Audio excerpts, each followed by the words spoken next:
Aí galera, professor Lustosa na área, passando para te falar que tem mais uma aula gratuita do Alphacom agora, isso mesmo. Não se esquece de pegar o material que está na descrição do nosso vídeo, se inscrever no canal e apertar a sinetinha para ser notificado das nossas aulas e dar aquela curtida, né?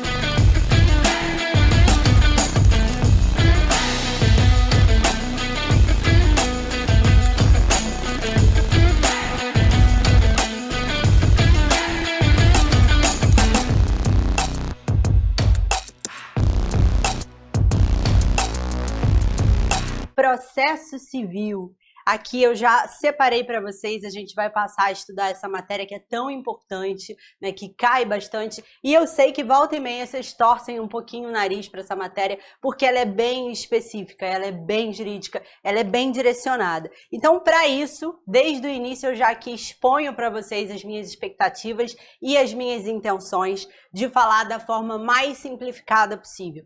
Isso é uma crença pessoal minha e que eu tento exercer na minha advocacia, que é o linguajar mais simplificado possível. Eu sei que aqui eu estou falando para pessoas que têm conhecimento em direito ou não necessariamente. Então, no bem ou no mal, eu prefiro falar para quem não tem, que assim todo mundo entende. Fica simplificado, vocês compreendem e a gente vai de fato engatinhando na matéria até conseguir depois, com postura, né, ereto, falar horizontalmente sobre a matéria. Então, é importante a gente ir engatinhando realmente e ir ganhando conhecimento na matéria. Então, eu já exponho aqui o meu compromisso com vocês de falar da forma mais simplificada, que é de fato que eu acredito. Né? Eu sou advogada, eu sou operadora do direito já há algum tempo, e é uma coisa que eu vejo muito, né, e que eu olho até com um olhar um pouco crítico, confesso. Aquele linguajar muito rebuscado, aquele juridiquês, né? Vai ver um voto do STF, do STJ, a dificuldade que é para entender. Eu acho que aqui não é para isso. Aqui a gente tem que falar de forma simplificada, para que vocês possam entender, realmente absorver a matéria e irem se sentindo seguros, né? E até, quem sabe, espero que gostem da matéria, que simpatizem e comigo também, de preferência. Bom, gente, então vamos começar pelo começo, né? Nada melhor do que começar pelo começo. Então, hoje a gente vai falar aqui sobre assuntos iniciais, introdutórios da matéria de processo civil e vamos caminhando que até o final eu espero e confio que vai fazer sentido para vocês. E processo civil não vai ser mais um problema, tá bom? Então vamos lá, gente. Hoje a gente vai falar aqui com relação à introdução da matéria, né? E é muito importante a gente saber estruturas básicas, né? Não só do processo civil, mas do nosso ordenamento jurídico. Então a gente não tem como fugir de uma aulinha ali que toca em assuntos de direito constitucional, que são, assim, iniciais para a gente começar a entender como é que funciona, onde se encaixa o processo civil, tá? Então, vamos lá, vamos começar pelo começo. Quando a gente vai falar de ordenamento jurídico, a gente precisa começar a fazer algumas limitações, né? Qual é o limite de uma lei? Aonde ela se aplica? Ela se aplica quando a gente está falando no país, né? Dentro de uma Estado-nação. E aí a gente precisa falar com relação aos elementos do Estado-nação. O que é ali? Quais são os elementos? O que de fato constitui a noção de país? E aí a gente pode falar em povo, território e governo soberano. Eu já vou pegar aqui a canetinha para a gente começar a fazer o nosso caderno, porque é essencial quando a gente está falando em estudo, em uma preparação para uma prova de concurso público, para entendimento real da matéria, é muito importante, na minha opinião, eu respeito quem pensa diferente, mas fazer um caderno bacana, um caderno bem completo. Aqui eu vou trazendo conceitos, e eu conto que vocês também façam o dever de casa de vocês, que é não só fazer o caderno, mas também a leitura da legislação. Isso é muito importante, inclusive até antes da gente entrar na matéria, é bacana a gente falar sobre isso. A leitura dos dispositivos. A maioria das provas, muitas das provas, é claro que depende da banca, mas muitas delas pedem o quê? A letra da lei. Então, para isso, o aluno ele tem que ter intimidade com a letra da lei. E só tem um jeito de resolver essa questão, gente, é lendo. O Código de Processo Civil, ele é um código grande, eu confesso, é denso, mas vamos aqui fazendo o nosso esqueminha, por isso a importância do caderno, para a gente ir fazendo os esquemas para vocês irem conseguindo captar a mensagem, absorver realmente a matéria, né? E aí a gente faz esse jogo da leitura da legislação, com o nosso caderno, e aqui as aulas a gente vai fechar, eu acredito, com chave de ouro. Então vamos lá, a gente está falando aqui do que consiste, quais são os elementos de um Estado-nação, ou seja, um país. Vamos lá. Então hoje a nossa aula é a aula de introdução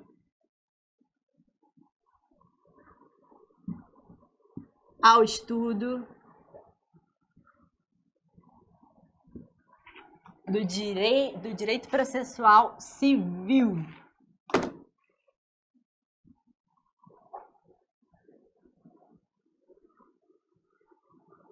Já vai botando o caderno aí, bem bonitinho, bem completo, direito processual civil. Vamos lá. A gente está falando da noção do conceito de Estado-nação. Quais são os elementos de um país, tá? Para a gente começar a falar aqui com relação a processo civil. Então, a gente aqui coloca elementos do Estado-nação, que é o quê? Um país. Perdão. Aí a gente tem que ter um povo, a gente tem que ter território,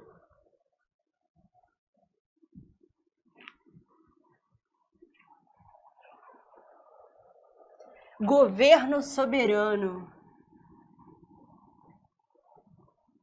que é aquele reconhecido pelos demais países. Então não basta eu ter um povo, eu ter um território, eu falar, pronto, agora eu tenho o meu país. Não, o governo tem que ser soberano, ou seja, ele tem que ser reconhecido como tal pelos outros países, ok? Reconhecido pelos outros países. E para que eu estou falando isso? Porque quando a gente tem um Estado-nação, o que rege o Estado-nação? É a Constituição.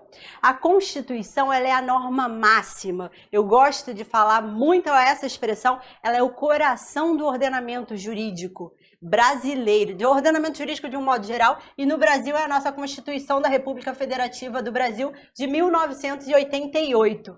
Então vamos lá, o que rege o Estado-nação?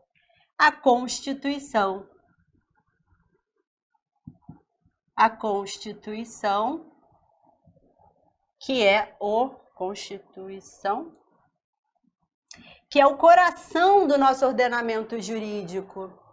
É a norma máxima que fixa as regras de convivência. Então a gente coloca aqui, ó. A norma máxima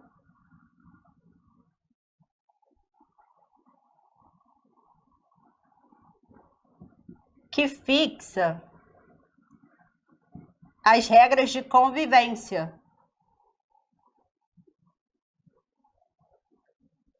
entre as pessoas. E ela é a norma principal. Ela é o coração, vou botar aqui para vocês não esquecerem nunca mais.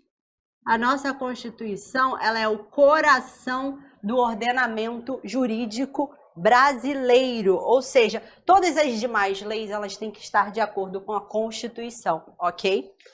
Porque ela é o texto mais importante. E aí é legal falar também que a nossa Constituição ela tem 250 artigos. E aí você vai me falar, nossa, Bruna, isso é muito, isso é pouco? Bom, se comparado ao Código de Processo Civil, você pode entender que isso é pouco, mas tem uma razão de ser, né? Tem uma razão de ser. Não tem por quê, e nem faz sentido a Constituição ela tocar em todos os assuntos, porque são muitos assuntos, né, gente? A gente tem muitas questões de convivência. Imagina se a Constituição ela fosse obrigada, ela fosse vinculada a trazer a solução, apontar ali o direcionamento para todas as situações do dia a dia. Ficaria inviável, ficaria inviável. Então, o que acontece?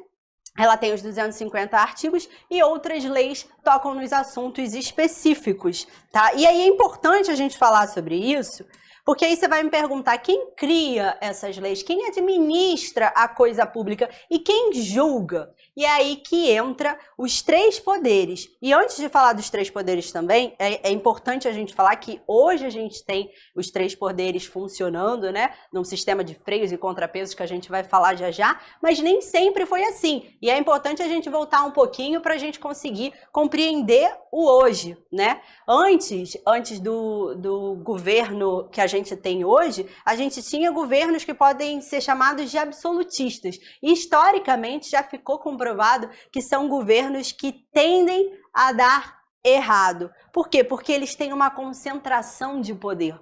E quando você concentra o poder, você tem uma tendência a abusos, a direitos que são surrupiados. Então, tem toda uma lógica para o sistema ser hoje como ele é, que é justamente essa necessidade do equilíbrio, né, dessa necessidade que os poderes eles não sejam absolutos para que eles funcionem da melhor forma possível. Então, hoje a gente tem a tripartição de poder com base no sistema dos freios e contrapesos, justamente para um poder não ficar sobrecarregado com poderes demais e com isso acabar abusando da sua posição. Então, vamos lá, vamos falar dos poderes como eles são hoje. Eu vou colocar aqui. Peraí. Poder legislativo.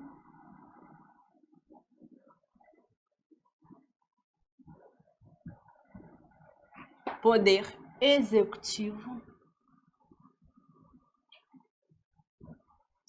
Poder judiciário.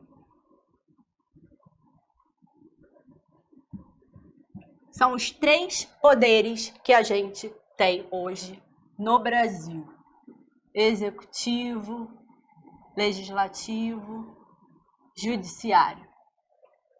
Bruna, aquelas leis que você falou que tratam assuntos específicos, elas são criadas por quem? Pelo poder legislativo. O poder legislativo é o poder que cria leis. Olha aí a importância, gente, da gente ter muita consciência na hora de votar, tá? Porque através da Câmara dos Deputados e do Senado Federal, o Congresso Nacional, eles fazem o quê? Eles criam as leis que vão reger a nossa convivência em sociedade. Olha a importância da consciência do voto, né? A gente tem essa, e cada vez mais a gente acaba querendo se afastar das questões políticas, mas, infelizmente, a gente tem que ter consciência, né? A consciência do quanto que vale o nosso voto. Porque, no fim, o que vai fazer? A pessoa que você votar vai ser a pessoa que vai criar as leis que vão reger a sua convivência entre você, todo mundo, né, em sociedade. Então, vamos lá. O Poder Legislativo, através da Câmara dos Deputados e do Senado Federal, ele legisla, ou seja, ele cria leis. Legisla.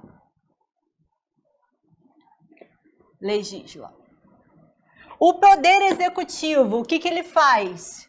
Ele administra a coisa pública. Res pública, coisa pública, pública. A coisa pública, quem administra é o Poder Executivo, através do presidente, governadores, prefeitos, ok? Então, vamos lá. Ele administra.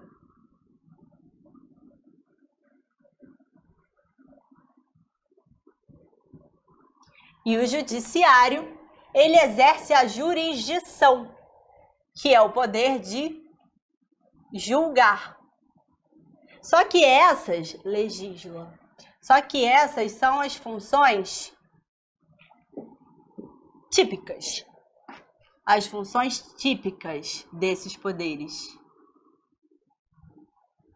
Mas existem também as funções atípicas,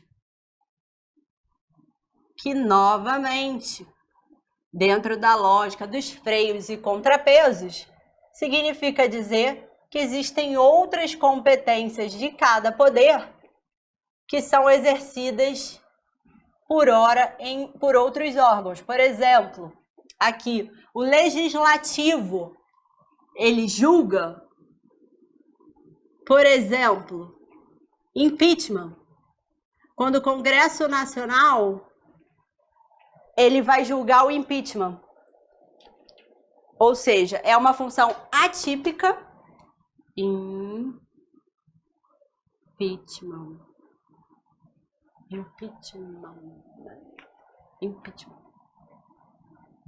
Ou seja, é o poder legislativo julgando. Olha só como funciona. Cada hora um, tá entendendo? Essa é a lógica. O poder típico, né? A competência típica e a competência atípica. Então, um exemplo de função atípica do legislativo, quando ele julga o impeachment, por exemplo. Um exemplo de função atípica do executivo, quando ele edita medidas provisórias, ou seja, ele está legislando. Medida provisória. Ok? É também uma função atípica. E o judiciário? Ele também pode administrar. Eu estou dando aqui exemplos, tá, gente? Podem existir outras possibilidades. Ele administra. Quando, Bruna? Por exemplo, licitações. Ou concursos públicos. Ele administra os seus concursos. Ou seja, é uma função atípica do Poder Judiciário. Ou seja, ele não só exerce a jurisdição, ele também exerce outras competências. Ok? Então, é importantíssimo a gente falar sobre isso para que vocês entendam como que funciona, tá? A gente está fazendo o que aqui? Eu estou dando uma pincelada inicial para a gente atacar o processo civil. Eu estou aqui explicando como que funciona a estrutura do nosso ordenamento jurídico para a gente começar depois ir peneirando e chegando na matéria de fato. Porque não tem como eu sair aqui introduzindo conceitos de processo civil quando um básico a gente ainda não conversou. Eu acredito que muitos de vocês tenham esse conhecimento, mas como eu falei inicialmente, eu quero falar aqui para que todo mundo entenda. Logo, eu preciso trazer conhecimentos básicos para que a gente possa depois falar de modo horizontal sobre a matéria. Ok? Vamos seguindo então. Outro ponto importantíssimo quando a gente vai falar, iniciar a matéria, é um quadro que eu costumo falar com frequência dele, que é a questão da especialidade da justiça. Gente, assim como tudo na vida, né? Hoje a gente tem muitas demandas, a gente tem muitas tecnologias, a gente tem... Inclusive, vou dar um exemplo mais direcionado. Por exemplo, na advocacia, né? Todo mundo sabe que advogados trabalham por área. O advogado que falar que é bom em tudo, provavelmente ele não é bom em nada. Eu sempre falo isso. E é uma realidade. Cada vez fica mais importante, fica mais evidente a necessidade de se especializar. E na justiça é a mesma coisa. Na justiça, a lógica é a mesma. Existem várias especialidades que demandam justiças especiais. Então, por exemplo, a justiça trabalhista, a justiça militar, a justiça eleitoral, a justiça comum, são tipos de justiças diferentes, que têm especialidades diferentes. Então, é necessário a gente fazer essa distinção para vocês entenderem. Dentro do Poder Judiciário, que é esse aqui que a gente estava falando, administra, aqui faltou um M. Na hora de escrever dá um nozinho, mas enfim, acho que dá para entender, né, gente? Deixa eu fazer aqui para ficar bonitinho, porque eu quero o caderno de vocês bem completo. Administrar. Então é importante, peraí, vamos fazer melhor. Administra. Pronto. Então, já colocamos isso aqui, a gente está falando do Poder Judiciário. Poder Judiciário tem especialidade.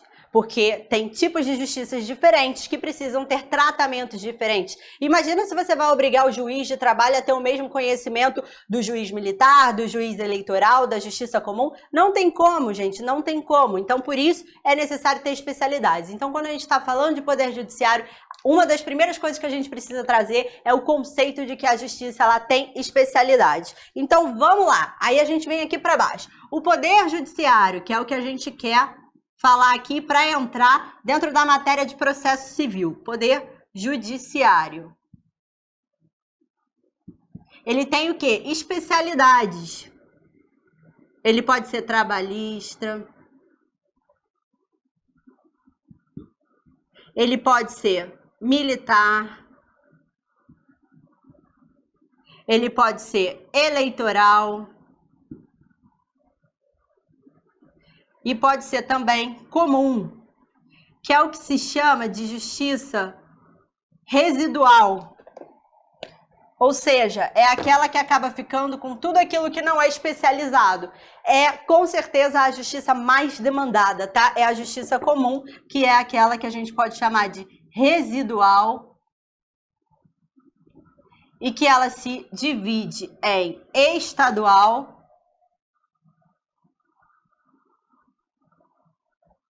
e federal. Ok?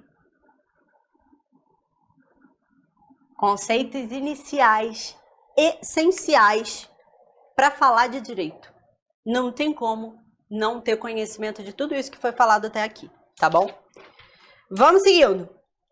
E aí, chega o cliente lá no meu escritório e ele me pergunta: doutora, quero processar, me explica como que isso funciona. Como é que funciona para eu processar alguém? Alguém que não tem conhecimento, nunca processou ninguém. Então, vamos lá, vamos anotar uma frase que é importantíssima. Eu vou anotar no quadro também para completar o caderninho de vocês. Mas já coloca aí, como é que funciona, como é que se inicia o processo. O interessado, aquele que se sente lesado, que quer recorrer à justiça, atrás dos seus direitos, ele provoca o poder judiciário. Ele provoca o poder judiciário por meio do direito de ação. E o judiciário, que por sua vez exerce a jurisdição, ou seja, o poder de julgar, ele julga por meio do processo. Então, vamos colocar aqui, o quadro está fazendo assim, vou seguir aqui para baixo, para vocês conseguirem acompanhar. Depois eu vou precisar apagar, então já vai fazendo a anotação, porque daqui a pouco eu vou tirar, tá? Então, a gente vai colocar aqui, o interessado, vamos fechar aqui, para ficar bonito. Aqui é a continuação dali, tá, gente? Então, vamos lá. O interessado, ou seja, aquele que está se sentindo lesionado, que quer procurar a justiça para correr atrás dos seus direitos, ele é o interessado. Ele vai provocar, vou botar aqui em outra cor, porque são as palavras-chave para a gente ter o entendimento que eu quero passar para vocês. Ele vai provocar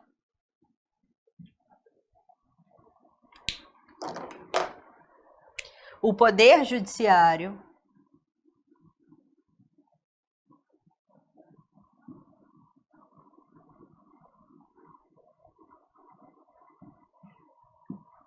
por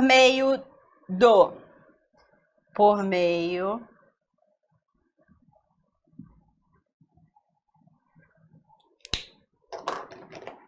direito de ação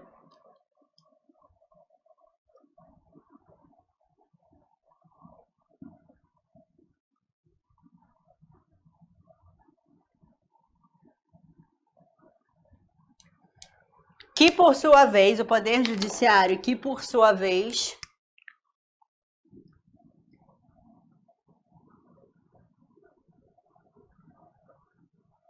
o interessado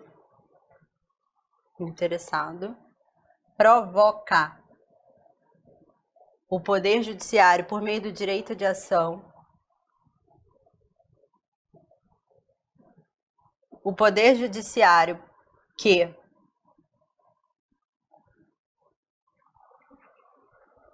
exerce a jurisdição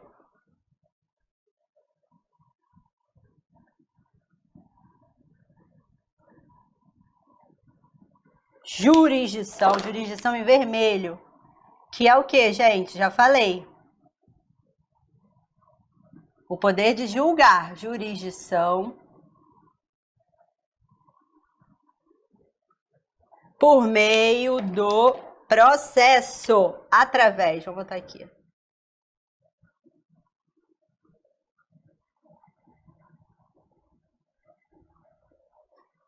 Olha aí, cheguei onde eu queria. Processo.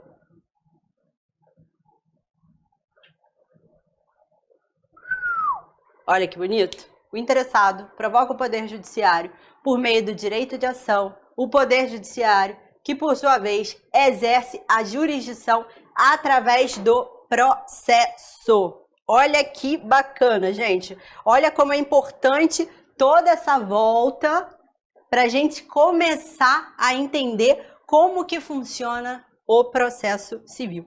E aí, a gente vai falar de um outro ponto também, rapidamente, que é um conceito importante para vocês entenderem aonde se inicia o processo e qual é a ordem que ele vai precisar percorrer. Então, já pegaram o quadro? Estou contando que sim. Vou apagar para fazer mais um quadrinho que é importante para a gente complementar, tá? Apagar rapidinho aqui.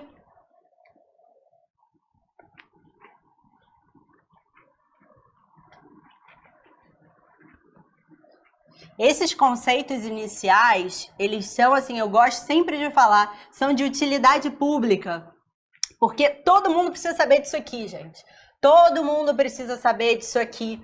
Não só para entender de processo civil, mas para entender como é que funciona a vida em sociedade. Isso aqui são conceitos básicos, né? Todo cidadão precisa saber. Isso diz respeito aos nossos direitos. Quem tem informação tem tudo. Isso aqui é básico. Então, vamos lá, gente. Aí vai aquele meu cliente que quer processar, ele pergunta, doutora, como é que funciona, né? Para dar entrada nesse processo. Eu já vi na televisão que tem esse negócio de primeira instância, segunda instância. Por que a gente já não vai direto lá no STF? A gente já vamos direto lá nos ministros e resolve a situação. Não precisa ficar passando, porque todo mundo sabe, a justiça é lenta, né, doutora? Então tem que passar primeira instância, segunda instância. Vamos direto nos ministros. Pode isso, gente? Não, não pode. Um processo via de regra, ele começa como? Ele começa com o juiz. Vamos pegar como exemplo a justiça comum, tá? Tem o juiz de direito, que é o que se fala, que se chama de primeira instância, tá? Juiz de direito. Isso quando a gente está falando na esfera estadual. Se a gente está falando na esfera federal, a gente tem um juiz federal.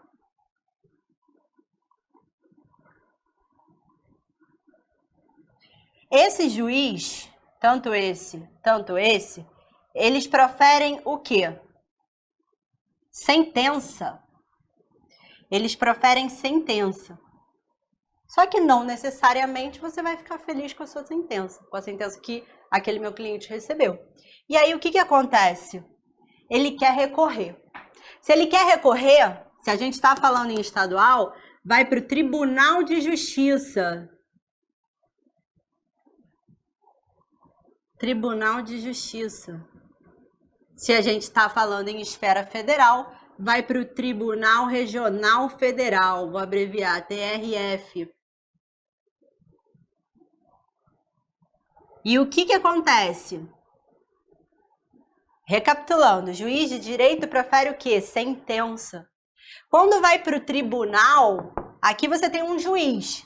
Aqui você está indo para o que se chama de segunda instância e que o julgamento ele acontece através de um colegiado, que o juiz de segunda instância, os desembargadores, vão julgar aquela sua demanda, vão julgar aquele seu pedido. Então aqui profere sentença, tudo isso a gente vai falar em aulas específicas, tá? Não precisa já começar a ficar com dúvidas com relação a esses conceitos que eu já estou trazendo, mas é simplesmente para montar a estrutura para que vocês possam entender, tá? Profere sentença, proferem acórdão. daqui, mas aqui também, você pode não ficar satisfeito.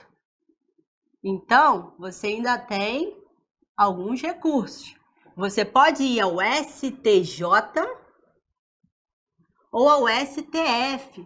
O STF é o guardião da Constituição Federal. Eu não falei que ela é o coração do nosso ordenamento jurídico? Então, ela tem o STF, que é o guardião da Constituição Federal. Se eventualmente nesses acórdãos você teve uma infração, uma ferida a uma lei federal, você vai ao STJ por meio do recurso especial, que se chama de RESP. Vou botar aqui também, para fechar o quadrinho para vocês entenderem. Mas, se a ferida, né, se aquela sensação de lesão que você está tendo, você acha que é uma lesão a um direito, a uma norma constitucional, você vai recorrer ao STJ, que é o guardião da Constituição Federal. E você vai através de um recurso extraordinário. Novamente, não precisa... Extraordinário. Não precisa se preocupar com esses conceitos aqui agora, porque a gente vai caminhar sobre eles. Extraordinário. A gente vai caminhar sobre eles até chegar para vocês conseguirem entender, porque tem uma certa complexidade. Olha quantos conceitos eu estou trazendo aqui para vocês. Eu sei que não é tão simples assim. A gente vai caminhando, foi o que eu falei. A gente vai caminhando na matéria, vai ganhando segurança para conseguir conversar, né, de modo horizontal. Então vamos lá. Juiz de direito ou juiz federal vai recorrer, não gostei da sentença, vou para o tribunal, que são julgados por ordem colegiados, que é o que se chama de segunda instância. Os desembargadores vão julgar. Não gostei do acórdão ainda, estou me sentindo lesado. Eu posso recorrer ao STJ por meio do recurso especial ou eu posso ir até o STF para discutir questões de normas constitucionais, ok? Bom, gente, esses são conceitos iniciais, como eu falei, que a gente não tinha como chegar a falar em processo civil sem antes ter caminhado por esses assuntos que são de extrema relevância, não só para fins de prova, mas para fins de conhecimento. São básicos, todo mundo precisa saber. Princípios, isso também é um tema inicial quando a gente vai falar de direito, né? Direito de um modo geral, pode ser outros tipos de direito, mas falando aqui no processo civil, princípios é básico. É essencial, é a primeira aula de fato sobre processo civil. A gente precisa ter conhecimento deles, por quê?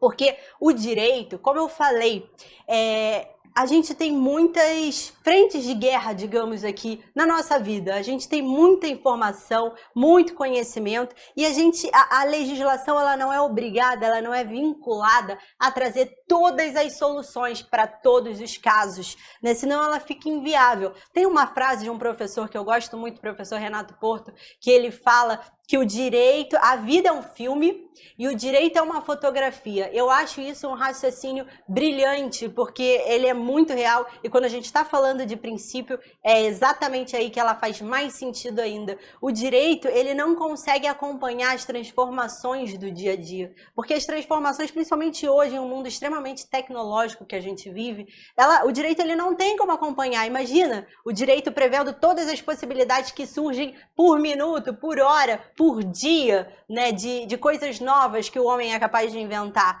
Infelizmente, o direito ele não tem essa competência, tá? E por isso a importância da gente estudar e entender os princípios, porque os princípios eles são o arcabouço, eles são a base, eles são a estrutura, o esqueleto do ordenamento jurídico brasileiro, porque quando você tem uma lacuna na legislação, o princípio vem e ilumina, ele traz a luz para onde seguir, o direcionamento a ser seguido. Então, é de suma importância, um bom operador do direito, ele tem conhecimento dos princípios e utiliza desses argumentos e desses princípios, né? Seja na petição, seja em prova, que cai muito, princípios é de extrema relevância. Eu falo muito, eu acabo trazendo alguns exemplos práticos, mas para vocês o que importa de fato é a legislação. Então, é um assunto que cai em prova, mas eu acabo naturalmente também trazendo questões práticas, porque eu sou advogada, eu exerço advocacia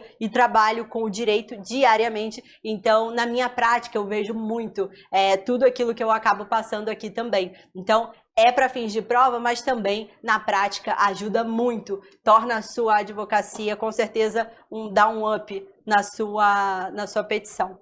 Mas vamos seguir. Então, a vida é um filme e o direito é uma fotografia. Frase desse professor que eu admiro tanto e que eu acho, assim, realmente brilhante. O direito, ele não acompanha as transformações diárias que a gente tem por conta da tecnologia, por conta da quantidade de pessoas, das novas relações que vão se dando à medida que a gente vai se desenvolvendo como sociedade. Então, vamos lá, gente. Vamos adentrar no tema princípios. Vamos começar aqui o quadro. Peraí que tem quadro que não foi apagado. Esse quadro aqui, para vocês agora, não é importante, mas também é uma informação que nunca é demais, né? Como eu falei para vocês, a primeira aula a gente trouxe conhecimentos que são para a vida. Espero que vocês tenham absorvido. Então, hoje a gente vai falar sobre princípios. Princípios de processo civil.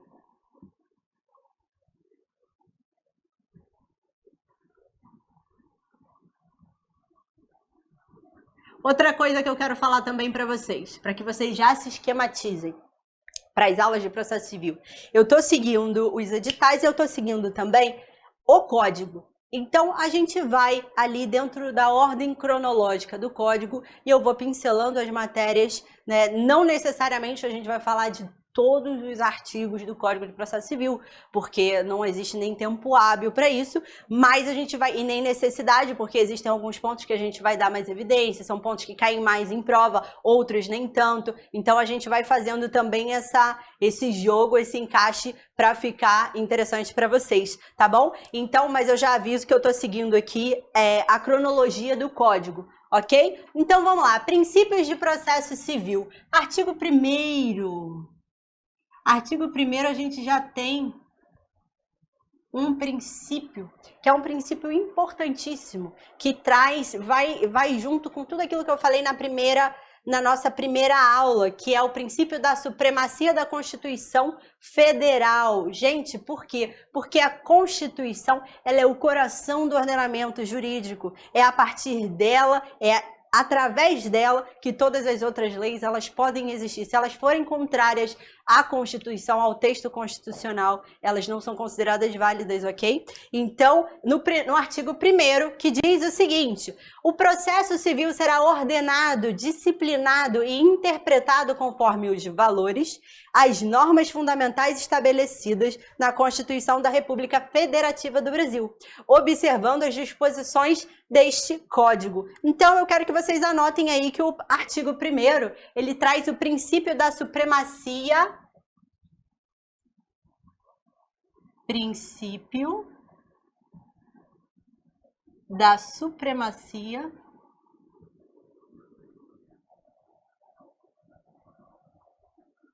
da Constituição da República Federativa do Brasil. Se quiser, pode botar tracinho 88, que é o ano da nossa Constituição. Princípio da supremacia da Constituição no artigo 1º, essencial, conceito básico, tá bom? Tanto assim, é tão importante tudo aquilo que eu estava falando e só fica exposto que é no artigo 1º, logo de cara o código já expressa tamanha a sua importância. Artigo 2º, vamos lá, artigo 2º, ele traz o princípio dispositivo e o princípio inquisitivo. Já vou para o quadro para anotar para vocês fazerem aquele caderno lindo, bacana, que eu sei que vai ficar. Mas vamos aqui trazendo os conceitos. Artigo 2º diz o seguinte: o processo começa por iniciativa da parte. princípio dispositivo, e se desenvolve por impulso oficial, princípio inquisitivo, salvo as exceções previstas em lei. Isso aqui são estruturações da doutrina, tá? Mas que são importantíssimas pra gente, para vocês saberem como é que funciona. Então vamos lá, artigo 2º, já vamos deixando anotado aqui, porque eu vou complementando à medida que eu for falando. Artigo 2º, ele traz o princípio dispositivo. Eu vou abreviar princípio, tá? Para não ficar escrevendo sendo repetitivo. É princípio inquisitivo. Não, é dispositivo primeiro. Ele traz 2 princípios. Princípio dispositivo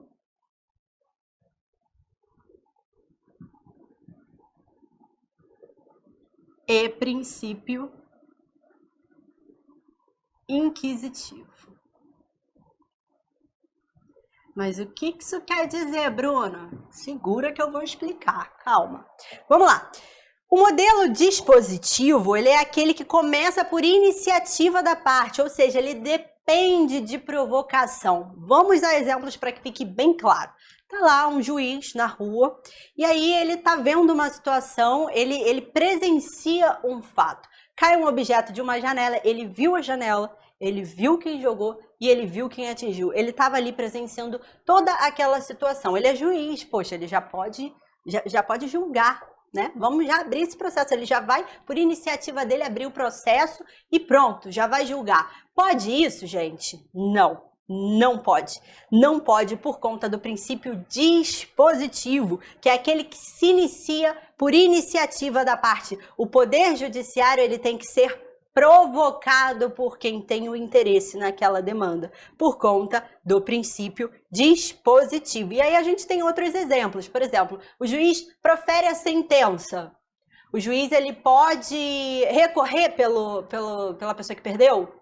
Não, não pode. Quem tem que recorrer é a parte.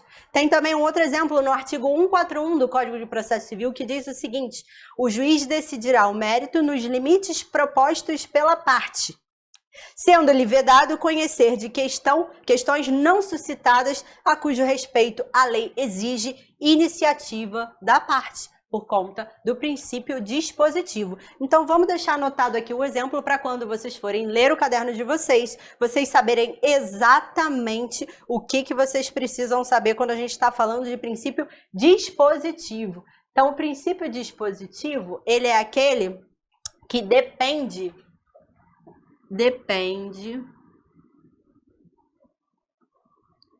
de provocação. Como eu falei, o juiz não pode dar início pelo processo. Ah, eu vi a situação, vamos iniciar o processo, pronto, a gente já resolve. Não, ele não pode, por conta do princípio dispositivo. Para você iniciar uma demanda judicial, depende de provocação do interessado. Ok? Aí vamos colocar exemplos. Recurso, exemplo.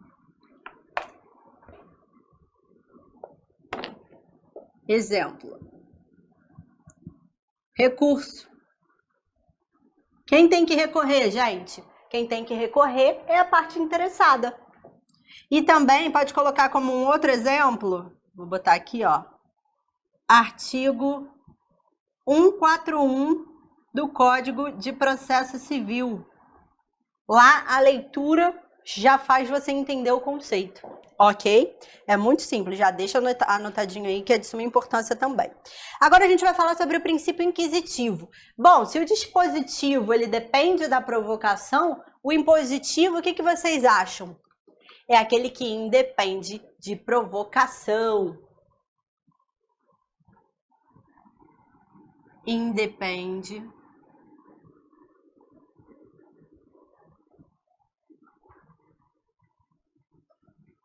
de provocação. E o que significa?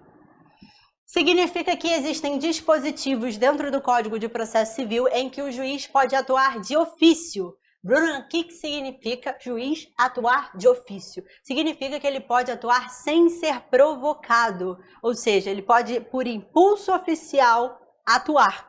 Vamos a exemplos. Artigo 370. Caberá ao juiz de ofício, ou a requerimento da parte, determinar as provas necessárias para o julgamento do mérito. Ou seja, o juiz pode determinar as provas. Ele pode de ofício. Ele não precisa ser provocado para nenhuma das partes para solicitar alguma produção de prova, ok? Isso é o quê? É o princípio inquisitivo. Então, a gente vai colocar como exemplo aqui o artigo 370 e também o artigo 421, todos do CPC, ok? Todos do CPC. E o que a gente tem no nosso ordenamento jurídico, dentro do processo civil? A gente tem a atuação do princípio dispositivo e a atuação do princípio inquisitivo. Ou seja, a gente tem um sistema misto. Ambos atuam dentro do processo civil, tá bom? Então, a gente vai colocar aqui embaixo, sistema misto. Porque ambos atuam. Existem situações específicas previstas no Código de Processo Civil que permitem ao juiz atuar independente de provocação. Esses são apenas 2 exemplos, mas existem vários outros ao longo do código e durante o curso a gente vai falar deles, ok? Então, é importante vocês saberem que no artigo 2º a gente tem esses 2 princípios que atuam em conjunto, ok? Obviamente que um prepondera, né, o dispositivo prepondera mais o inquisitivo, mas ainda assim ambos atuam, então é importante saber sobre eles. Artigo 3º, esse é importantíssimo. Todos são. Artigo 3º, princípio da inafastabilidade do controle jurisdicional. Falou difícil, né? Falou bonito, mas não entendi. Simplificando, princípio do acesso à justiça, ok? Diz o artigo 3º, já vamos colocar aqui. Eu vou vir para cá, porque aqui vai ficar muito baixo, vai ficar melhor para a gente visualizar. Artigo 3º. Eu vou botar o nome mais fácil, tá, gente? Não, eu vou colocar os 2 para vocês, para a gente fixar. Princípio, vou abreviar, tá? Inafastabilidade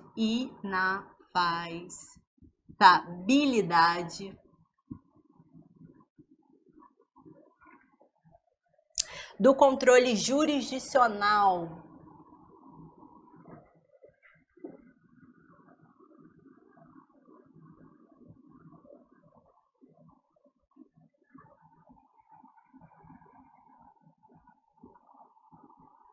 Ou vamos simplificar a vida, mas a título de prova é bom saber o princípio, que é a mesma coisa, tá? Do acesso à justiça. Princípio importantíssimo. Princípio importantíssimo. Vem comigo. Vamos aqui. Artigo 3º. Não se excluirá da apreciação jurisdicional ameaça ou lesão ao direito. A gente já vai imediatamente, eu falei que ele era importante, não falei? Ele tanto é importante que ele está previsto também no artigo 5º, inciso 35 da Constituição Federal. Isso mesmo, ele é tão importante que ele está previsto lá. Ou seja, ele está na parte de direitos fundamentais. Artigo 5º é a parte dos direitos fundamentais, vista a tamanha importância deles, tá? Então, já faz a remissão com o artigo 5º. Vamos botar aqui, ó.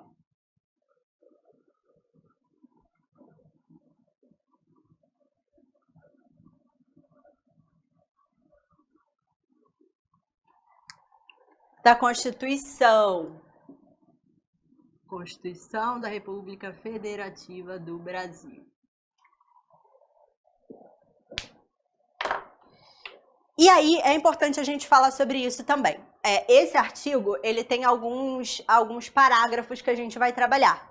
Mas vamos por etapas para que vocês já tenham uma estrutura bacana no caderninho de vocês. Artigo 3º caput, ele fala exatamente isso. Não se excluirá da apreciação jurisdicional ameaça ou lesão a direito. Então é importantíssimo a gente falar aqui com relação à questão da lesão ou ameaça a direito. A gente está falando aqui desse princípio e ele diz respeito à lesão ou ameaça a direito.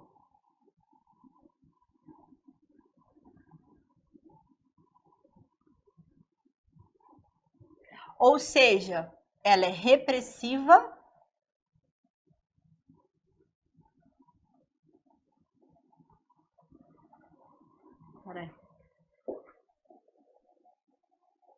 e preventiva. Ela pode ser de caráter repressivo, né? O acesso à justiça, ele é de caráter repressivo ou preventivo. Quando a gente está falando, por exemplo, de uma ameaça a direito, ok? O acesso à justiça, ele é amplo, tanto a lesão de fato, quanto a ameaça a direito. Então, vamos lá, por exemplo, a lesão de fato, uma batida de carro.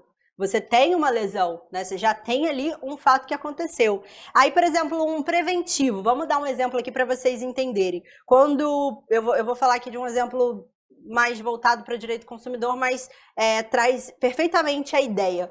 Carta de cobrança. E uma cobrança que você sabe que é indevida. É uma cobrança indevida e você recebeu uma carta falando que seu nome vai ser inscrito no SPC e no Serasa. Você já está tendo uma ameaça a um direito seu. Então, já é cabível, você já tem aí, pelo princípio de acesso à justiça, o direito de recorrer à justiça para que aquele seu direito ele não seja de forma alguma lesionado. Já tem a ciência de uma ameaça e para que ele não aconteça, você já tem como recorrer à justiça, ok? Para evitar que a lesão de fato aconteça. Então, vamos para o parágrafo 1º também.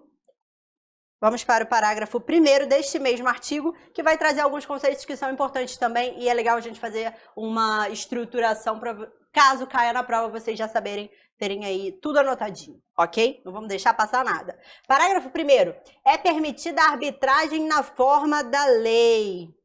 A gente vai estudar sobre arbitragem em aula específica, mas já deixa anotado também que pelo princípio do acesso à justiça, no parágrafo 1º, é permitida a arbitragem. O que é arbitragem, Bruna? Vou explicar. É o que se chama de justiça privada. Quando as partes estipulam justiça privada e que tem vantagens, ônus e bônus, e ao invés de recorrer à justiça, ir para a arbitragem, ok? Porque, pode ser mais célere, às vezes é técnico demais. Como eu falei para vocês, o direito ele é muito amplo, a gente já tem as justiças especializadas, mas tem casos que são muito específicos, que demandam de um conhecimento técnico que não necessariamente o juiz vai ter conhecimento. Então, pode ser que seja melhor solucionar, caso tenha algum problema contencioso, né, algum problema de processo, é melhor que seja por uma arbitragem. É possível, tá bom? E o parágrafo 1º, ele traz essa ideia. Parágrafo 2º e parágrafo 3º, é essencial também falar sobre ele, gente. Ele diz o seguinte: o Estado promoverá, sempre que possível, a solução consensual dos conflitos. Parágrafo 3º. A conciliação, mediação e outros métodos de solução consensual de conflitos deverão ser estipulados por juízes, advogados, defensores públicos e membros do Ministério Público, inclusive no curso do processo judicial. O parágrafo 2º, gente, ele é um compromisso, é uma expressão de um compromisso do Código de Processo Civil de estimular a solução, a busca da solução consensual dos conflitos. O que significa dizer? Que as partes transacionem, que elas entrem em acordo. Transacionar significa fazer acordo, tá? É importante vocês saberem disso. Então, o Código de Processo Civil, ele tem essa lógica de estimular a conciliação. Porque, óbvio, pensa comigo, é muito melhor você ter ali uma solução que interesse, que as partes chegaram a essa solução, né, juntas, cada uma cedendo um pouquinho, porque a ideia de fazer acordos é justamente isso, cada um cede um pouco, para que ambos saiam com a sensação de, ok, estou satisfeito, né? Diferente quando a solução vem por uma sentença ou quando a solução vem por um árbitro, também de forma de sentença, mas não necessariamente advinda de um juiz. Então, é diferente quando o juiz diz o que ele acha justo e quando as partes chegam a essa conclusão juntas. Então, a ideia do Código de Processo Civil é justamente essa, é estimular que as partes transacionem. Então, também é importante a gente falar sobre isso, e aí a gente coloca aqui, ó, parágrafo 2º e parágrafo 3º do Código de Processo Civil, no artigo 3º, que ele traz a ideia da autocomposição, compromisso, estímulo, a autocomposição. O que é autocomposição, Bruna? É transacionar, é fazer acordo, é as partes chegarem à melhor solução do que elas entendem que é razoável, tanto para uma, tanto para outra. Todo mundo saindo feliz. É mais ou menos isso, tá? E a autocomposição, só a título aqui de conhecimento, ela é diferente da heterocomposição. A heterocomposição é a sentença que vem pelo juiz ou pelo árbitro, ok? É a decisão, vou botar aqui, ó, autocomposição, acordo, transação, é tudo que significa a mesma coisa, tá? Eu só tô falando isso porque às vezes existe uma dificuldade aqui quando a gente fala transação, o que significa isso? Transacionar, acordo, transação. Tem o mesmo significado, tá? E aqui, heterocomposição é uma sentença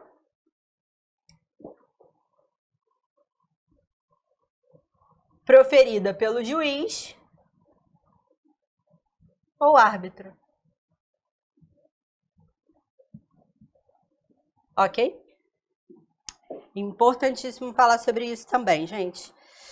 Vamos lá, artigo 4º. Volta para mim aqui. Esse artigo 4º também é essencial, porque no artigo 4 a gente tem nada mais, nada menos do que 3 princípios juntos. É um combo, é uma maravilha. Vamos lá. Ele fala sobre o princípio da duração razoável do processo, princípio da primazia da decisão de mérito e princípio da efetivação. Beleza. Já deixa aí anotada a ideia e vamos para a leitura do artigo que a gente vai esmiuçar isso aqui para ficar bem legal para vocês. Artigo 4º. As partes têm o direito de obter em prazo razoável, duração razoável, já coloca aí. Não coloca ainda não, vou fazer o caderno, tá? Eu tô só falando aqui porque eu gosto de já citar após a leitura, quando eu identifico o princípio, eu já pincelo ali e já identifico ele. As partes têm o direito de obter em prazo razoável, duração razoável, a solução integral do mérito, primazia da decisão de mérito, incluída a atividade satisfativa, princípio da efetivação. Vamos por etapas, para ficar bacana. Eu vou apagar aqui rapidinho, tá? Pra gente falar um pouquinho sobre esses. Continuar o nosso estudo de princípios. Princípios do processo civil. Artigo 4º. A gente fala sobre princípio da duração razoável do processo.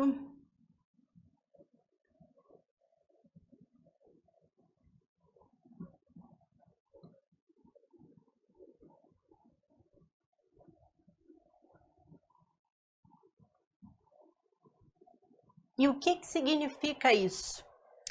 Cada processo tem, de fato, um tempo de amadurecimento para se chegar à conclusão para aquele caso. Casos mais complexos certamente vão demandar de mais tempo. Casos mais simples certamente serão mais céleres. Isso é o que se espera. Óbvio que na prática a gente sabe que a justiça é sobrecarregada, que os processos são lentos. Isso é real, a gente não tem como negar. Mas a ideia do Código de Processo Civil é que ele tenha um tempo razoável. ok? E aí é esse entendimento de que vai de acordo com a complexidade do caso.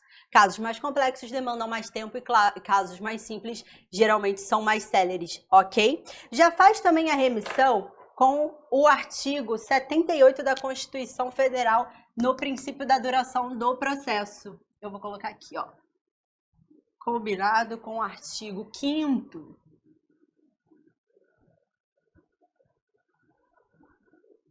Inciso LXX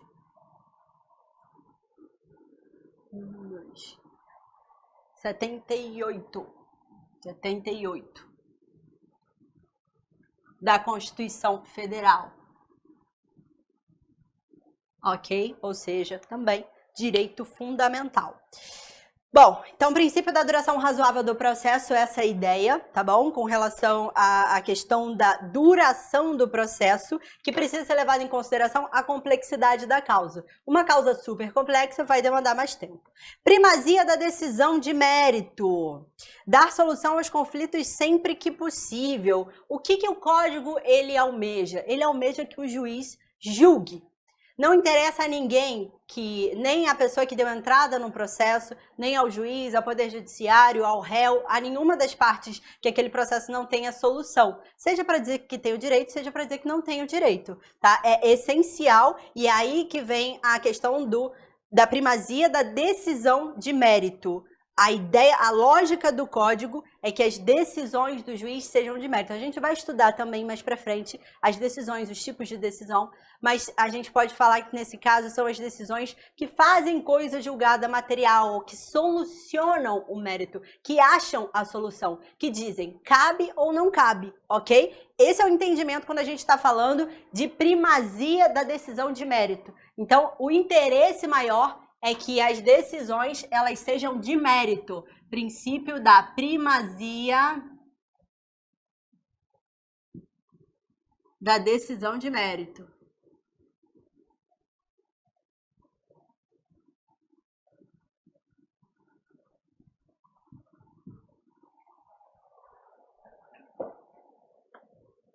Então, o juiz, ele deve julgar, tá bom? Primazia da decisão de mérito. Vamos lá. Incluída, diz aqui a parte final do artigo 4º. As partes têm o direito de obter em prazo razoável a solução integral do mérito e, incluída a atividade satisfativa. O que isso significa? O que isso significa? Não adianta você ter uma sentença linda, maravilhosa, se você não tem recursos para executar. Então, você tem ali uma sentença que te dá um valor X para você receber do seu devedor. Mas o código ele não te dá recursos para você executar. Não faz o menor sentido. A lógica do Código de Processo Civil é que você consiga fazer com que aquela sentença ela tenha validade, ou seja, que ela seja executada, tá bom? E aí, por exemplo, a gente tem de fato as medidas de execução, que é justamente, estou dando um exemplo, que é justamente para essas situações em que você precisa ter recursos para atingir o patrimônio daquela pessoa que está te devendo. Então, você tem meios de fazer isso. Essa é a ideia do princípio da efetivação.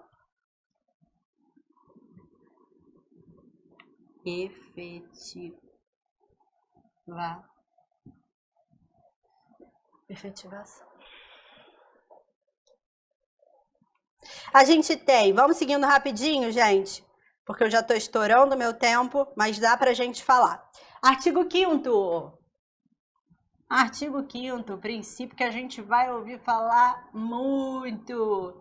Princípio da boa-fé. Da boa-fé. Todo mundo usa muito essa expressão, né? Tá de boa-fé, tá de má-fé. Passa por essa lógica. Artigo 5º. Aquele que de qualquer forma participa do processo deve comportar-se de acordo com a boa-fé. O que significa comportar-se de acordo com a boa-fé, gente? Condutas corretas, éticas, coerentes, leais. É isso que se espera quando a gente está falando de boa-fé. E é importantíssimo a gente falar que a boa-fé ela vincula todas as partes, do juiz ao réu, ao serventuário, a todas as partes do processo, ok? Então vamos colocar aqui também que ela atinge Ó, qual é o objetivo dela? O que ela significa? Lealdade, ética, vamos começar pela ética. Ética, coerência, condutas que tenham ética, condutas que tenham coerência, lealdade,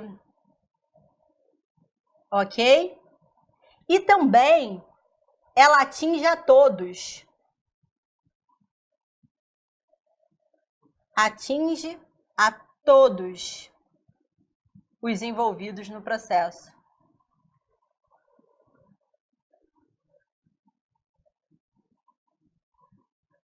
Então, se cair lá na prova, a boa-fé, se espera a boa-fé da parte autora, só entre as partes. Não, boa-fé afeta, ela é exigida de todas as partes do processo, ok? Artigo 6º, princípio da cooperação. Importantíssimo a gente falar sobre ele também, só para a gente encerrar a nossa aula, mas já anota aí também, gente, artigo 6º.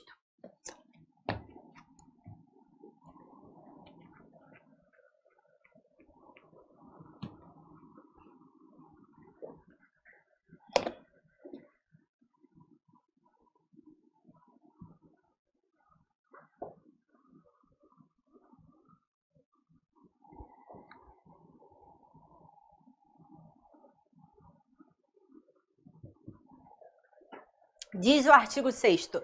Todos os sujeitos do processo devem cooperar entre si para que se obtenha em tempo razoável decisão de mérito justa e efetiva. Aqui a gente tem vários princípios juntos, mas o que grita é o princípio da cooperação, porque ele é expresso, mas a gente tem outros. Depois vocês vão tomando maturidade, vão entendendo o que eu estou falando aqui, quando a gente consegue visualizar outros princípios. Olha, em tempo razoável, decisão de mérito justa e efetiva. Tem tudo a ver com o que a gente falou até aqui. Vamos lá. O conceito, a lógica de que a relação processual entre as partes deve ser de cooperação. Todas as partes também devem cooperar para que aquela sentença, né, para que aquela decisão, para que seja solucionado o mérito daquele processo. Essa é a lógica do princípio da cooperação. E a partir desse princípio, existem alguns deveres impostos ao juiz que são importantes também da gente falar, tá? Já vamos colocar aqui que o princípio de cooperação significa que todas as partes devem cooperar. Todas as partes devem cooperar no processo.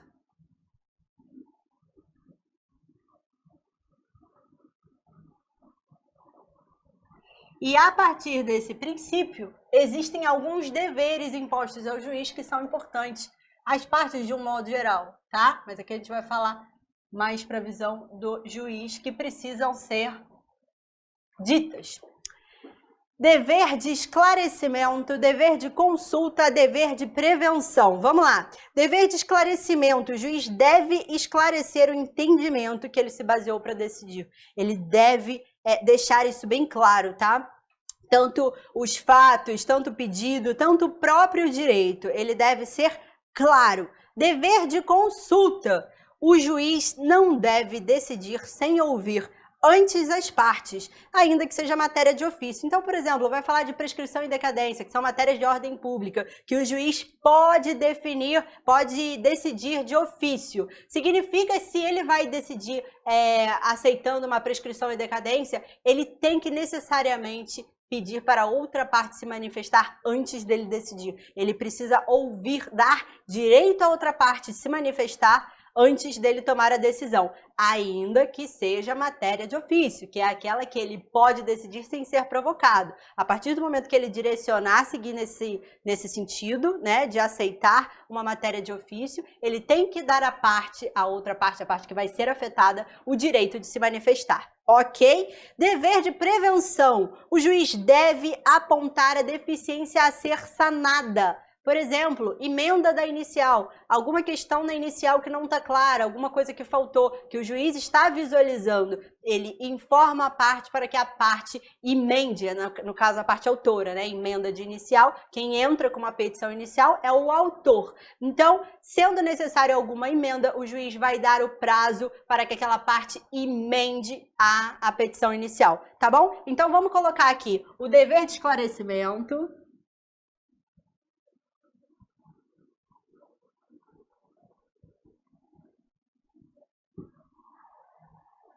Dever de consulta e dever de prevenção. Dever de consulta.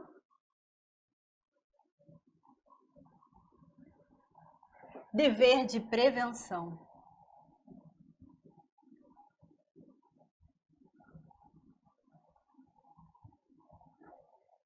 Esclarecimento, o juiz ele precisa ser claro, tá? Claro nos fundamentos, no pedido, no que ele aceitou, no que ele entendeu ser certo ou errado, o direito. No dever de consulta, ele precisa ouvir a parte.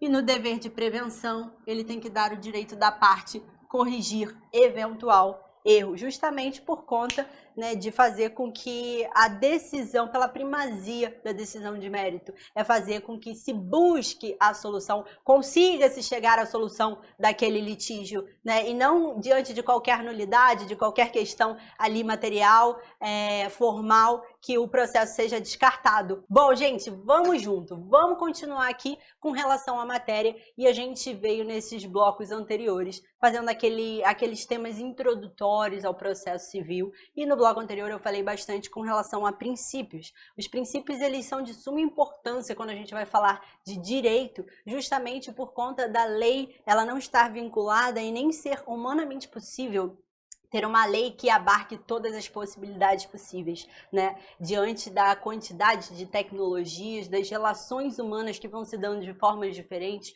é impossível a lei ela tá preparada para imediatamente, a partir do momento que acontece alguma transformação, a lei tá prevendo aquela nova situação. Então, por isso, daí surge a importância dos princípios. Os princípios, eles nada mais são do que a rede de proteção quando a gente está diante de uma lacuna da lei. Então, o princípio, ele traz a luz para aquela situação. Então, quando você não tem uma norma específica que traz exatamente aquela situação, o que é muito normal, tá? É muito normal.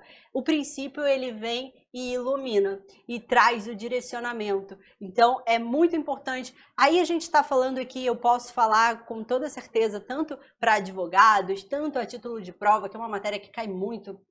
De todas as formas, estudar princípios é essencial. Vai com certeza te trazer um advogado, te tornar, caso você seja advogado, uma pessoa, um profissional mais competente, que vai passar mais segurança, mais credibilidade, a partir do momento que você invoca artigos dentro de uma petição. Tem muito valor, pode ter certeza que o julgador que vai ler, ele vai entender e ele vai falar, esse cara sabe do que ele está falando. E a título de prova é uma matéria que cai demais. Então não tem como a gente ignorar a importância dos princípios. Por isso a gente está falando bastante com relação a eles. Eu não vou conseguir abordar todos, mas aqui eu estou trazendo os mais importantes e os que mais caem em prova. Tá? Então vamos seguindo aqui na matéria. A gente vai falar agora sobre o princípio, um dos mais importantes, que é o princípio do devido processo legal. Ele está previsto na Constituição Federal, ele é tão importante que ele está previsto na Constituição Federal, no artigo 5º, repisando que ele é de extrema importância. Artigo 5º, são o rol dos direitos fundamentais, tá? Artigo 5º, inciso 54. Ninguém será privado da liberdade ou de seus bens sem o devido processo legal. O que isso significa, gente? Isso significa direito a um processo justo. E da onde, o porquê disso, né? Qual é a necessidade, qual é a razão? A razão, a grande verdade desse princípio é uma limitação ao poder estatal. Olha que curioso isso, é uma limitação, é um direito nosso como cidadão de limitar o Estado na sua atuação. Então significa o quê? Que o Estado ele está vinculado a seguir as regras. Ele não pode, por arbitrariedade, escolher como ele vai julgar. Essa é a lógica. Esse é o correto. Essa é a razão de ser do nosso Código de Processo Civil, da nossa Constituição Federal, no artigo 5º, que cita como um direito fundamental o direito do devido processo legal. A lei está aí para ser utilizada, principalmente quando a gente está falando em procedimentos de processo, de litígio. A lei, ela precisa ser cumprida, tá bom? Justamente por conta do quê? Da imparcialidade, para que o julgamento ele seja justo, ok? Então, a ideia passa por tudo isso aqui que eu estou falando para vocês. Limitar o poder estatal para evitar abuso de poder, tá? E aí, garantir direitos aos cidadãos contra a arbitrariedade do Estado. Isso é muito importante a gente falar. Então, vamos começar a fazer o nosso caderno, bem bonito. Continuando, a gente vai falar aqui sobre princípios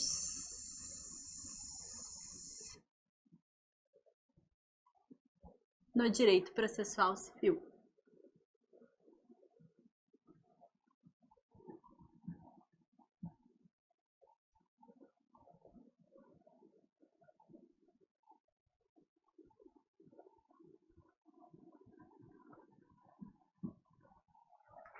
Princípios no direito processual civil. Estamos falando do princípio do devido processo legal.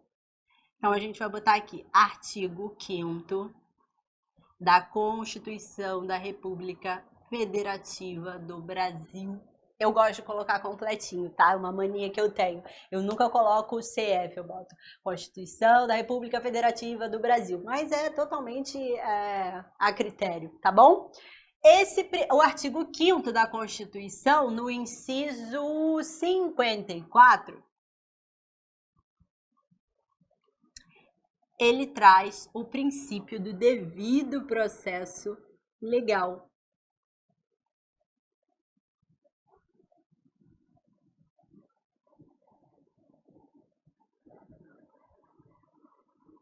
O devido processo legal, que significa o quê? Limite ao poder do Estado para evitar arbitrariedade. Então, vamos colocar aqui, ó.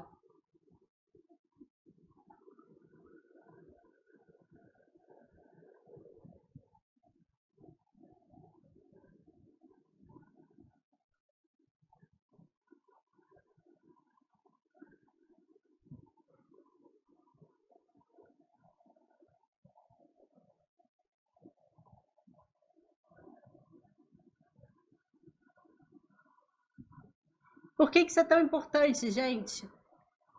Porque a história já provou. A história já provou a necessidade, a importância da gente garantir que os direitos sejam respeitados. E, infelizmente, o ser humano é falho, né, gente? Falemos a verdade, o ser humano é falho. E a legislação também, mesmo com o devido processo legal, ainda assim é passível de injustiças. Agora, o básico, o devido processo legal, ele tem de ser respeitado, ok? Direito básico, direito fundamental previsto na Constituição. E a partir desse direito, ele é considerado, é até bacana a gente colocar aqui a tamanha a importância dele, que ele é considerado um super princípio. Ele é um super princípio. Porque a partir dele, vários outros também importantíssimos surgem, ok? É muito importante a gente falar também, complementando para deixar esse caderno lindo, apesar de já ter falado bastante, ele é um direito fundamental.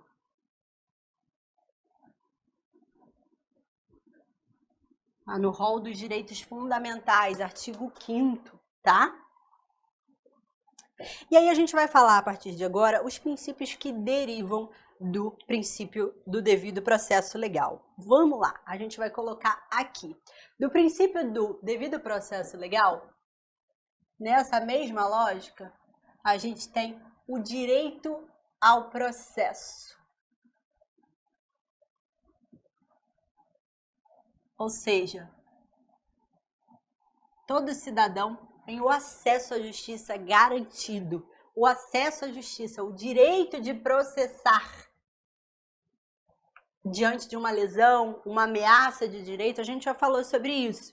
Então, o direito ao processo, ele deriva do direito do devido processo legal. Direito à citação e conhecimento dos autos do processo.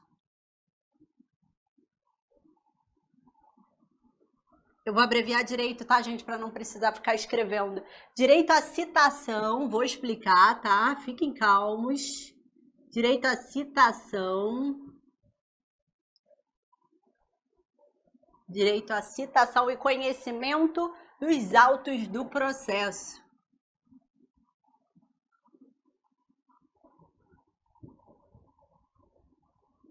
O que isso significa, Bruna? Significa que o que é a citação? A gente vai falar sobre isso no momento oportuno, mas já vou trazer aqui o conceito para vocês. Quando você vai ser processado, digamos, você vai ser réu em uma ação.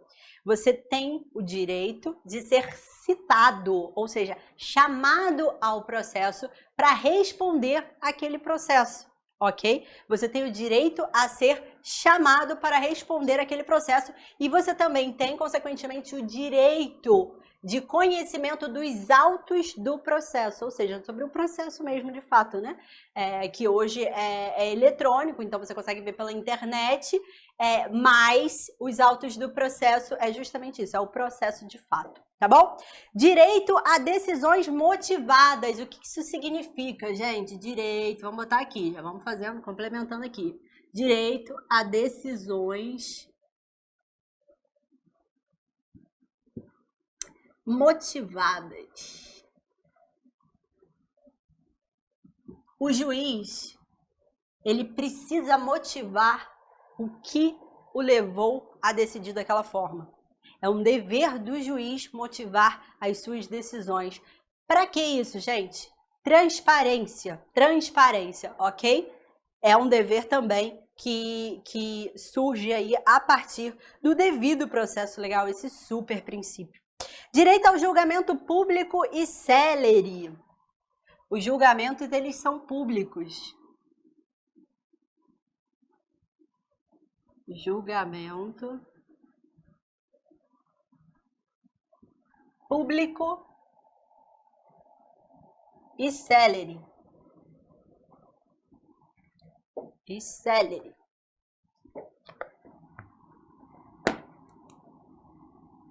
Mas, Bruna, eu já ouvi falar numa tal de segredo de justiça.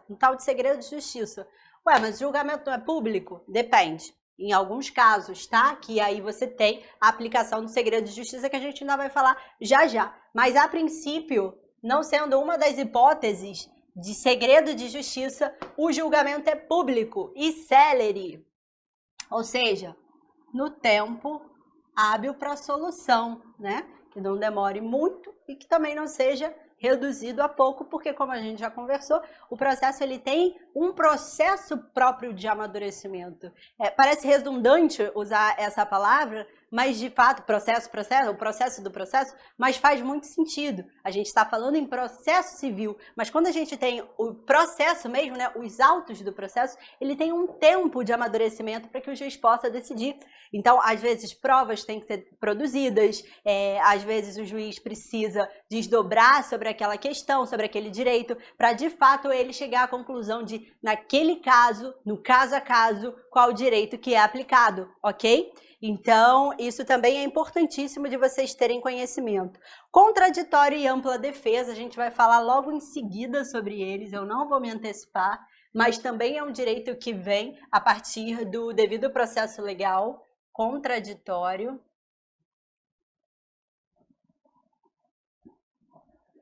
e ampla defesa,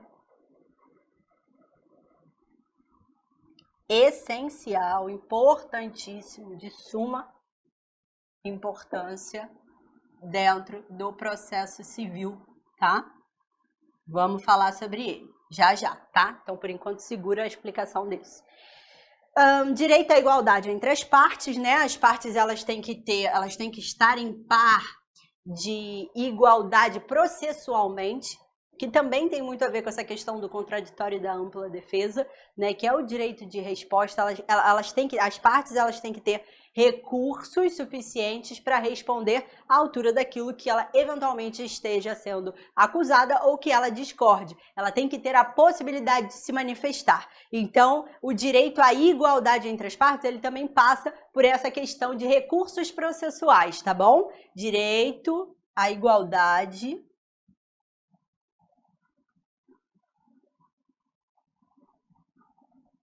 entre as partes.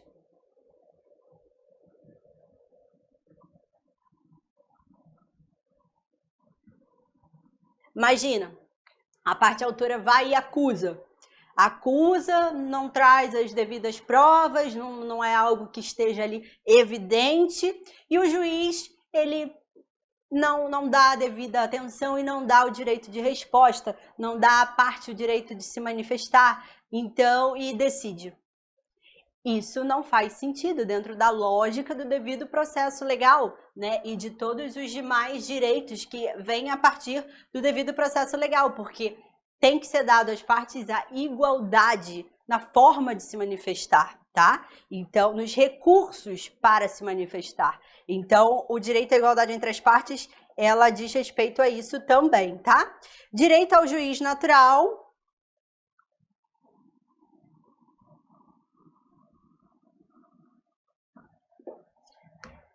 Vou explicar já já. Vai anotando comigo. Direito ao juiz natural, que ele tem como fundamento o quê? Assegurar a independência e imparcialidade dos juízes. Por exemplo, quando você tem um processo aqui na capital, no Rio de Janeiro, que você tem muitas varas, esse processo ele vai ser distribuído. A gente vai ter aula específica sobre isso, mas já vou dar aqui uma pincelada para vocês entenderem do que se trata esse direito ao juiz natural. O processo, quando ele vai ser distribuído, a gente tem muitas varas aqui no Rio de Janeiro, quando ele vai ser registrado, ele é distribuído, né, esse processo. Esse, no caso, e ele vai cair em qual vara? Você consegue prever qual é a vara que vai cair esse processo? Não, justamente pela questão da imparcialidade.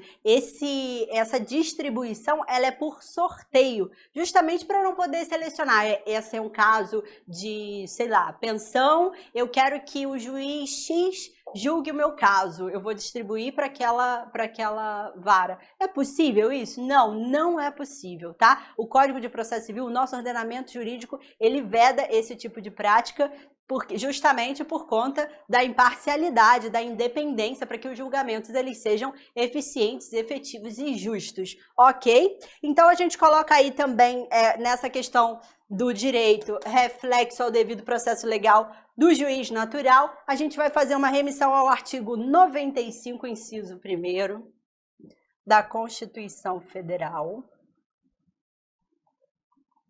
95, isso mesmo. 95, inciso 1º. 11, artigo 11. Inciso 3º, 4º e 5º, 3º, 4º, 5º e parágrafo único. 3º, 4º, 5º e parágrafo único do artigo 11, todos da Constituição da República Federativa do Brasil.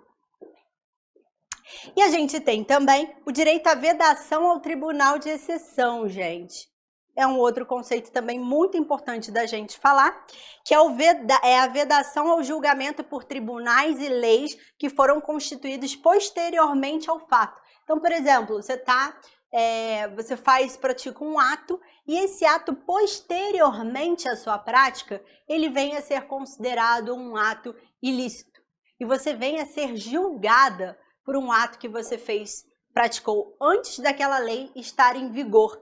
Isso não é possível porque isso é o que se chama de tribunal de exceção. Quando você tem um tribunal ou uma legislação que é feita posteriormente a um ato praticado, você não tem como essa lei reger esse ato, né, e criminalizar, digamos assim, tipificar essa conduta, né, como ilícita, justamente por conta dessa vedação ao tribunal de exceção. Então, o tribunal e a lei, ela tem que ser prévia, justamente por conta dessa lógica da imparcialidade, né? Por conta dessa lógica que a gente vem falando toda do devido processo legal. Uma lei que vem posterior a um ato, eu posso ser criminalizada, né? Eu posso ser considerada como tendo atentado, feito um atentado, um ato ilícito, algo do tipo, por conta de uma lei posterior. Não faz sentido, né, gente? Não faz sentido. É dar um poder, uma arbitrariedade na mão do Estado que não se justifica e dentro da lógica do nosso ordenamento jurídico não tem respaldo, tá? Então, isso é o que a gente pode falar de direito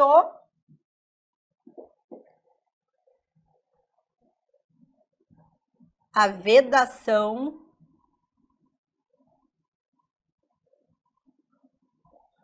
ao tribunal de exceção.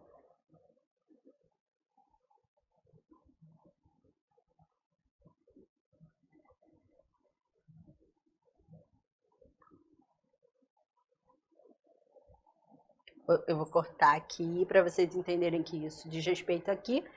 E aqui é o conceito que eu estou abordando. Vamos seguir. Artigo 7º e artigo 7º, 9º e 10º. É o princípio que eu falei que a gente iria falar logo em seguida do contraditório e ampla defesa. Vamos lá, gente. Contraditório e ampla defesa.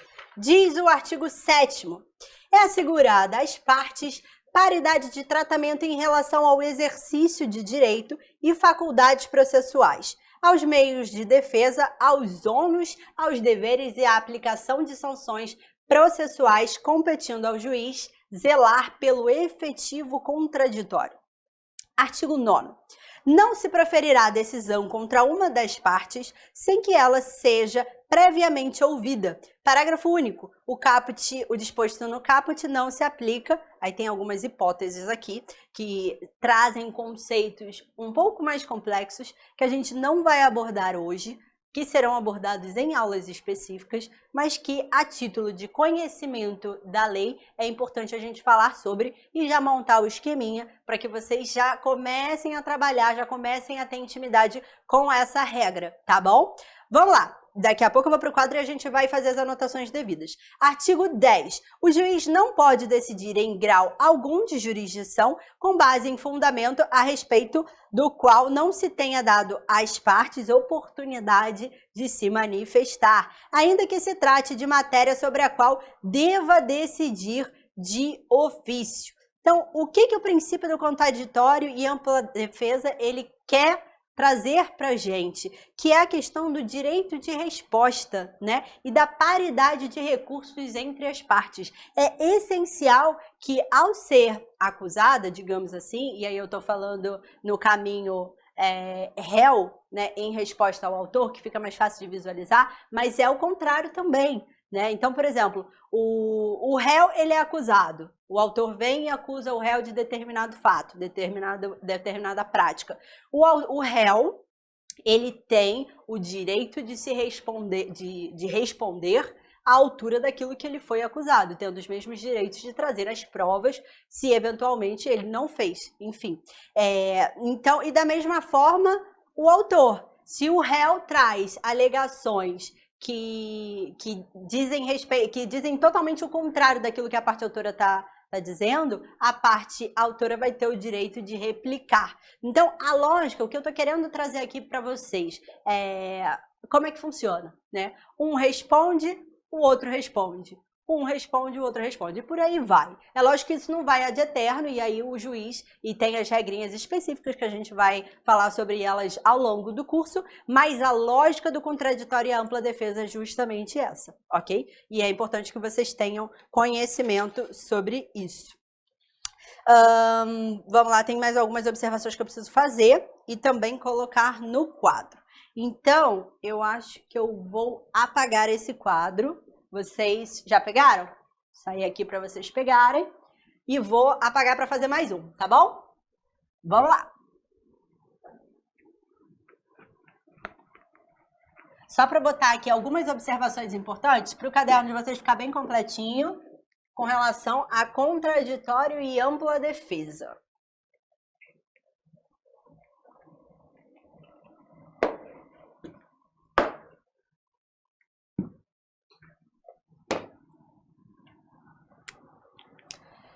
Contraditório e ampla defesa estão nos artigos 7º, 9º e 10º do Código de Processo Civil, ok? Princípio do contraditório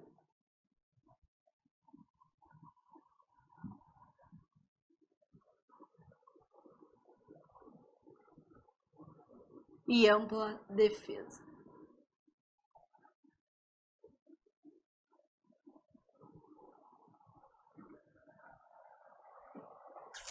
Direito de resposta.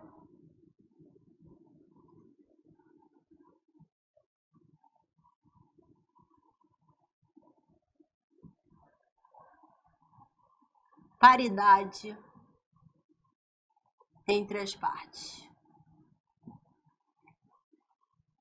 Estou simplificando o conceito, mas já entendendo que vocês entenderam, né, acompanharam, conseguiram absorver todo o conteúdo que eu trouxe. Mas de modo simplificado, a gente pode colocar como os pontos mais importantes, dentre vários que a gente poderia falar sobre contraditório e ampla defesa, mas o direito de resposta, né, sendo que um fala, você tem que ter o direito a se manifestar, e a paridade entre as partes, né, de modo que elas possam responder sempre com os mesmos recursos, para que o juiz possa decidir a quem cabe o direito, ok? Vamos seguindo aqui. Deixa eu ver se tem mais algum ponto. Tem um ponto importante que eu quero falar com relação ao 9º.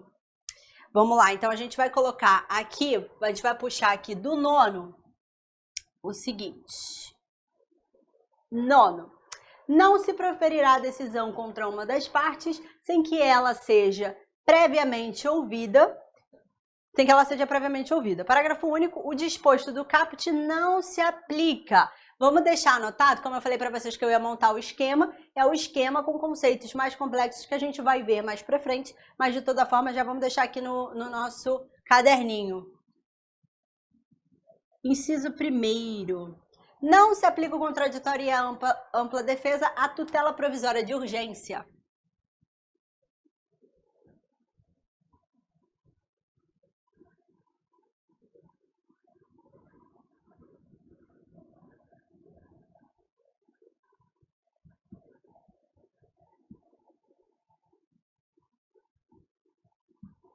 E aí eu vou falar uma coisa para vocês.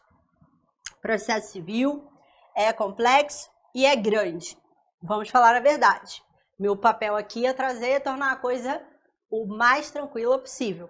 Mas esses conceitos você vai falar, Bruna, não estou entendendo. Não se desespere. No momento adequado, você certamente vai estar apto para entender isso aqui, tá? A gente vai caminhando, como eu falei, aos pouquinhos, a gente vai deixando de engatinhar para andar em pé com segurança e poder até discutir a matéria, tá bom? Naquela mesa de bar, a gente pode falar sobre isso, você pode tirar aquela onda de que você entende processo civil, porque de fato, até o final desse curso você vai estar entendendo, tá bom? Vamos lá, artigo 9º, não se aplica o contraditório e ampla defesa à tutela provisória de urgência, as hipóteses de tutela de evidência prevista no 311, as hipóteses de tutela de evidência previstas no artigo 311, inciso 1 e 3, 2 e 3, perdão, 2 e 3. E o inciso 3º do artigo 9º, que diz que não se aplica, então vamos colocar aqui, ó, Contraditória, ampla defesa, exceções. Ou seja, vou botar em vermelho para que vocês possam entender. É o que não se aplica.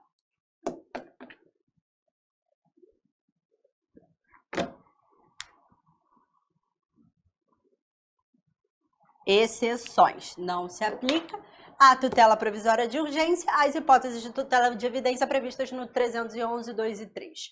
3. Inciso 3º. A decisão prevista no 701.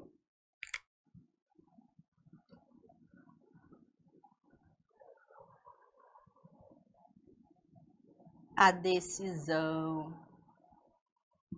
prevista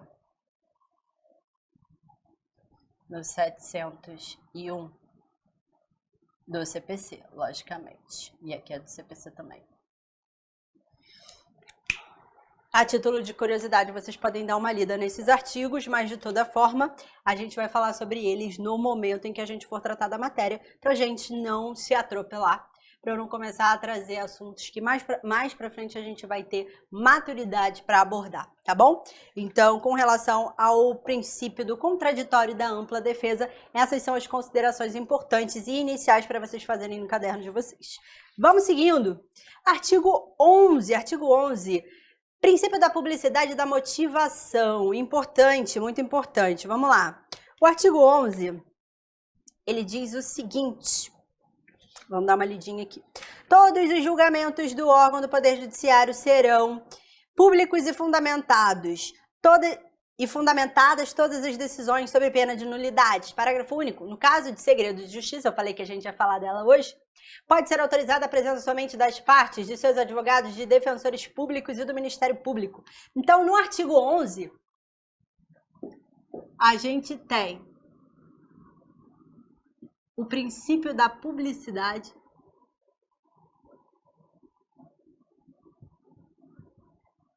A gente tem dois princípios, o da publicidade e o da motivação das decisões.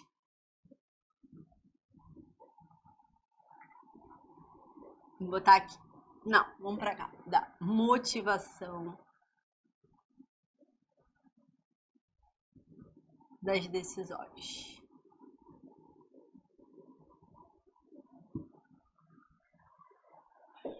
A gente tem algumas remissões para fazer desse artigo. Artigo 11 da Constituição Federal.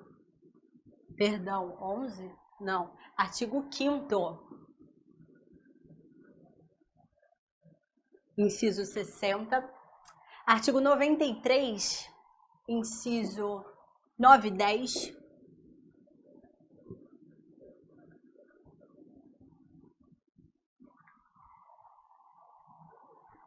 Da Constituição Federal.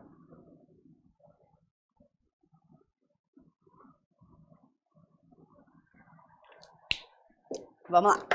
Vamos seguindo. Qual é a ideia da publicidade, gente? Falando um pouquinho antes de falar da motivação das decisões, falando da publicidade. A ideia da publicidade é o quê? É fiscalizar as decisões judiciais. Justamente para quê, gente? Para que, imagina, se o processo ele fica escondido, ele não fica público, a tendência, né? Não a tendência, mas existe a possibilidade também de um abuso de poder, né? Então, a ideia é justamente essa. A publicidade, ela vai no sentido da fiscalização das decisões judiciais. E aí, no artigo 198, a gente tem algumas hipóteses de segredo de justiça, que são hipóteses que trazem justamente a situação em que você não tem essa publicidade, por conta de outros interesses que fazem com que aquele processo não seja exposto. Vou dar uma lida aqui para vocês, só para vocês entenderem a lógica, e aí depois vou indicar o artigo e depois vocês fazem aquela leitura complementar essencial para a absorção da matéria, tá? Então vamos lá. Artigo 189, inciso 1º, diz que haverá segredo de justiça nos processos em que exigir o interesse público ou social. 2. Que dizem respeito ao casamento, separação de corpos, divórcio, separação, união estável, filiação, alimentos, guarda de criança e família. É uma coisa mais particular, né, que envolve interesse de menores, enfim. Tem ali a necessidade do segredo de justiça, tá bom? Terceira hipótese, em que constem dados protegidos pelo direito constitucional à intimidade. 4. Que versem sobre arbitragem, inclusive sobre cumprimento de carta arbitral, desde que a confidencialidade estipulada na arbitragem seja comprovada perante o juízo, tá? No inciso 4º.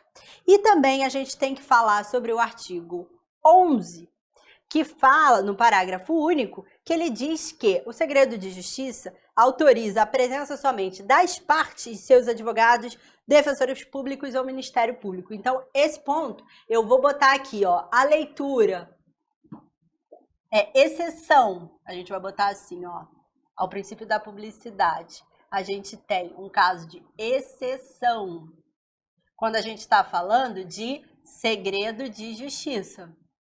O segredo de justiça, ele está, vou abreviar, tá? No artigo 1, 8, 9 e incisos, que é necessário que vocês deem uma lida, ok? Deem uma lida para vocês saberem exatamente os pontos importantes. E a gente vai falar também, ainda aqui, com relação à publicidade, ao artigo, vai fazer uma remissão aqui ao artigo 11, parágrafo único. Na verdade, não é remissão, é um comentário dentro desse artigo, tá? A gente está falando aqui do parágrafo único. O parágrafo único diz que nos casos de segredo de justiça, somente a presença dos advogados, vou abreviar, tá? Das partes, Defensoria Pública, se for o caso, Defensoria Pública, também vou abreviar, Ministério Público também vou abreviar, tá bom? As partes que estiverem presentes no processo. Processos que correm em segredo de justiça são exceções à questão ao princípio da publicidade, e nesses casos, conforme diz o parágrafo único, somente os advogados, as partes, defensores públicos e o Ministério Público vão fazer parte, estarão presentes, ok? Vamos lá, princípio da motivação das decisões. Princípio da motivação das decisões, que é um dos princípios que consta no artigo 11. Vamos trazer ele para cá. Vai organizando aí o caderno de vocês. Se conseguir ficar numa estrutura melhor do que essa, pode ficar. Eu estou simplesmente tentando fazer aqui um recorte e cola no quadro para não ter que apagar nada. Vamos lá. O artigo 11, ele traz o princípio da motivação na segunda parte, né? Vamos à leitura aqui do artigo só para a gente dar uma lida importante, uma lida rápida, que ele diz: todos os julgamentos dos órgãos do Poder Judiciário serão públicos e fundamentadas todas as decisões, ó. Fundamentadas todas as decisões sob pena de nulidade. Daí vem o princípio da motivação das decisões, gente. Todas as decisões do juiz ou tribunal, elas devem ser justificadas, gente, justamente por conta da fiscalização da atividade judiciária, para que ela seja transparente, para que fique claro para todas as partes quais os motivos fizeram com que o juiz ou desembargador, enfim, ministro, decidisse naquela direção. Então, o princípio da motivação, ele está presente aqui, nesse momento, e com esse intuito de transparência, de fiscalizar a atividade judiciária, justamente para evitar o quê? Abuso de direito, abuso de poder, ok? Então, vamos lá. E aí, em caso de eventualmente a decisão ela não ser motivada, existem recursos que a parte pode mover, embargos de declaração, recursos adequados para realmente fazer com que o juiz ele motive as decisões, tá bom? Então, a gente vai botar aqui princípio da motivação das decisões. Ele tem como finalidade a fiscalização da atividade judiciária, fiscalização da atividade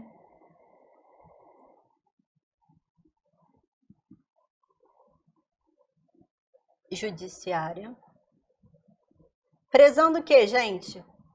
Pela transparência.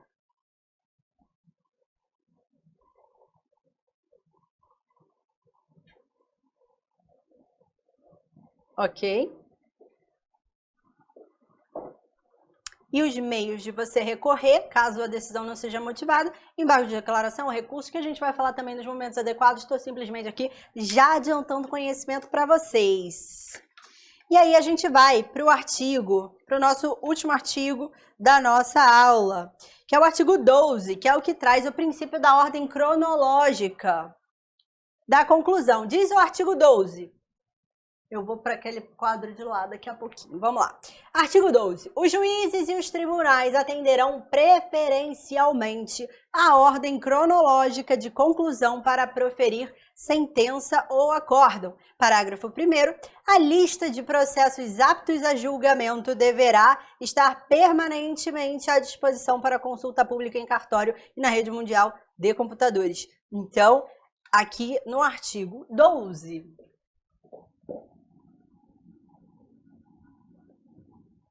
a gente vai trazer o princípio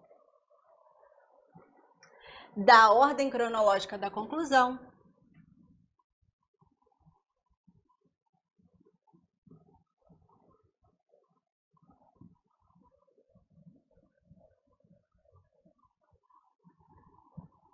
ok? Da ordem cronológica da conclusão, no parágrafo 1º. É importante anotar isso. Parágrafo 1º. A lista tem que ter a lista disponível dos processos que já estão aptos para julgamento. Ok? Isso é essencial vocês saberem, gente, justamente por conta de todo esse embasamento que eu venho trazendo aqui para vocês, tá? A ideia é justamente que o processo ele seja o mais transparente possível. Então, quando eles obrigam a lista disponível, é justamente para que fique exposto ali qual é a ordem que vai ser seguida, tá bom? É muito importante falar sobre isso também. Parágrafo 2º, ele traz as exceções, e aí eu preciso depois que vocês deem uma lida.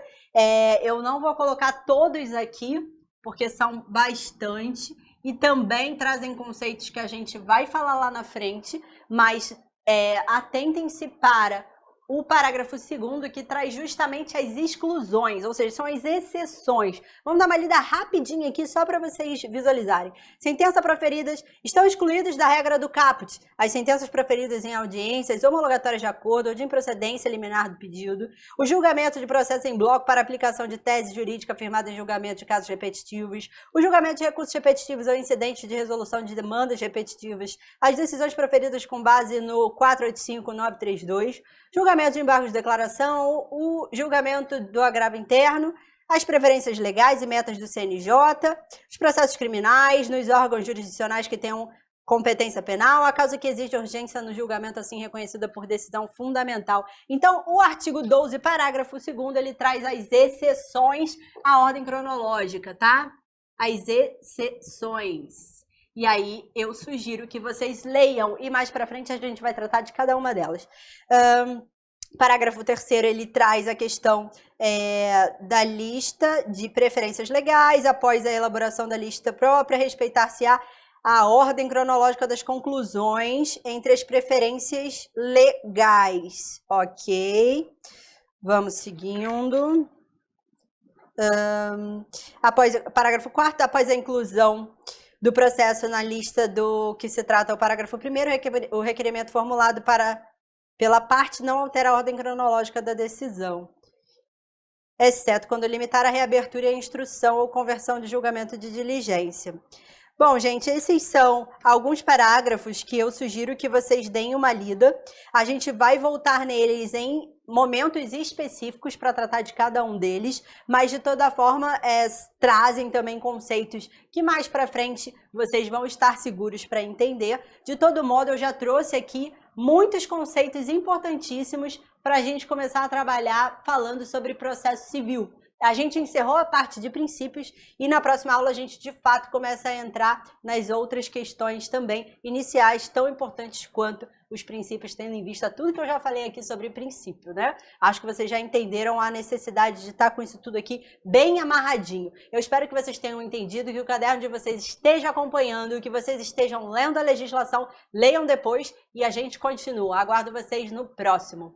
Um beijo. Aí, ó, gostou da aula? Então não se esquece de dar aquela curtida, fazer um comentário pra gente saber o que você achou, se inscrever no canal para assistir a aula com quem mais aprova no Brasil. Isso mesmo. E o material tá aí na descrição do vídeo também, então pega esse material e vai estudar. Tamo junto!